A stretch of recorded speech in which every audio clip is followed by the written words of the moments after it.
bisogna fare una riforma completa sull'educazione fisica nelle scuole, perché ci sono pochi iscritti, e poi bisognerebbe riuscire ad andare oltre la mentalità italiana di guardare solo il proprio orticello.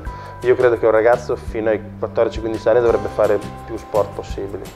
Invece qui da noi c'è la gara a dire tu giochi a calcio, rimani da me e gli altri non ci devi assolutamente andare a fare nuoto, basket, perché poi dopo io ho 3 persone in meno rispetto.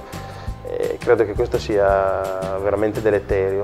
Io credo che il ragazzo dovrebbe provare tutti gli sport possibili e immaginabili, perché poi gli serviranno anche, cioè nel senso un ragazzo che viene da lotta greco-romana o da judo o da atletica sono tutte qualità che magari sceglie di giocare a rugby, gli serviranno sicuramente per una questione di equilibrio, per una questione di agilità, per una questione di prese nel placcaggio, quindi serve tutto.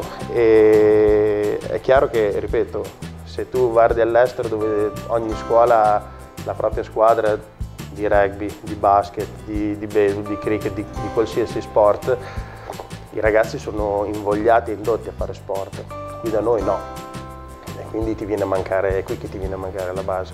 Se non risolviamo un problema di base di giovanili, secondo me non andremo, cioè rimarremo sempre nel limbo della squadra che potrà vivere di qualche performance perché infilano la partita buona o la squadra avversaria ha la giornata storta. Però non vedo una programmazione, perché se non inizi a lavorare, ripeto, dalle scuole, dalle elementari, dalle medie, proponi un programma scolastico che prevede più ore di sport, dove all'interno delle scuole poi possono scegliere anche loro che sport fare. Poi se uno piace, poi alla fine ci puoi arrivare al rugby, puoi fare atletica nelle scuole, puoi fare nuoto, puoi fare una squadra di basket, puoi fare qualsiasi cosa. Secondo me l'importante è che lo facciano questo sport.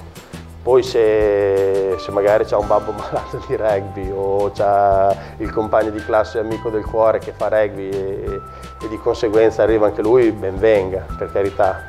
Però credo che sia più un malessere generico, più che proprio del nostro sport.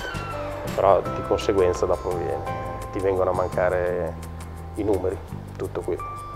Questa è la mia opinione.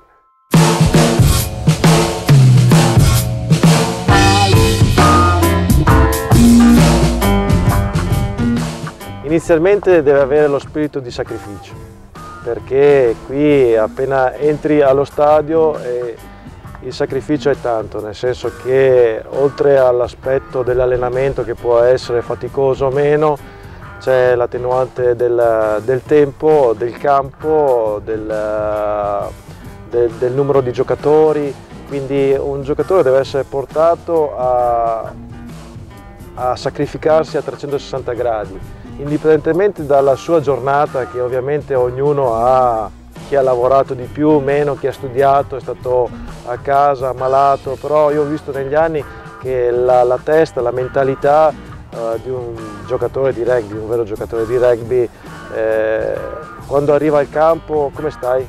Bene, e magari aveva la febbre. Sei stanco? No, magari si è fatto 10 ore di lavoro, quindi diventa tutto più positivo. Quindi già dall'altra parte è più facile per un allenatore riuscire a trasmettere qualcosa a queste persone, perché sono già portatori sani.